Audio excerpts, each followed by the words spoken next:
Assalamualaikum dan salam sejahtera. Saya Ines Amalin melaporkan dari Sekolah Kebangsaan Pekalan Jaya.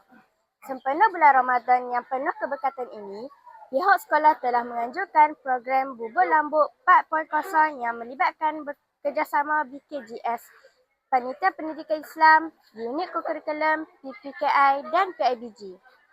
Program ini bukan sahaja bertujuan menyediakan jadah berbuka puasa, malah menyamai nilai kerjasama dan semangat berkongsi dan dalam kalangan warga sekolah. Mari kita ikuti suasana sepanjang program ini berlangsung.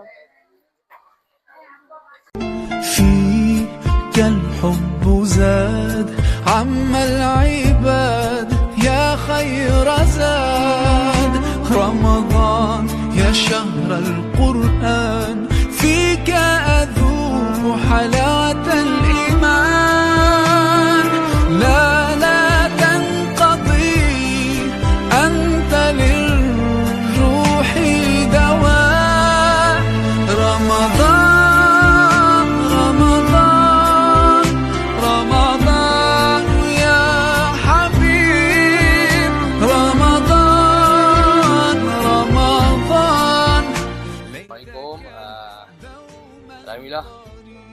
Tahun ni program Lambuk kita 4.0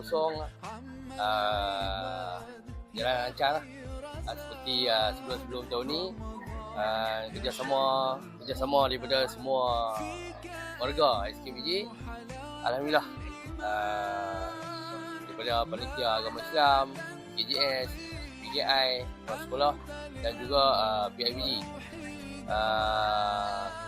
Alhamdulillah, mesti kita tercapai lah untuk 4.0 ni. Okay, terima kasih. يا حبيب رمضان رمضان ليتك دوما قريب فيك الحب زاد عم العباد يا خير زاد. Program Bubur Lambuk ini bukan sahaja menghidupkan tradisi Ramadan, malah menjadi platform untuk memupuk nilai kebersamaan dan semangat gotong royong dalam kalangan warga sekolah. Diharapkan program seperti ini dapat diteruskan pada masa hadapan bagi mengeratkan lagi hubungan antara guru, murid dan komuniti. Saya, Ines Amalin, melaporkan dari Sekolah Kebangsaan Pekalan Jaya.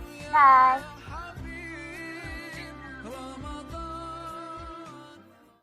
فيك الحب زاد عم العباد يا خير زاد رمضان يا شهر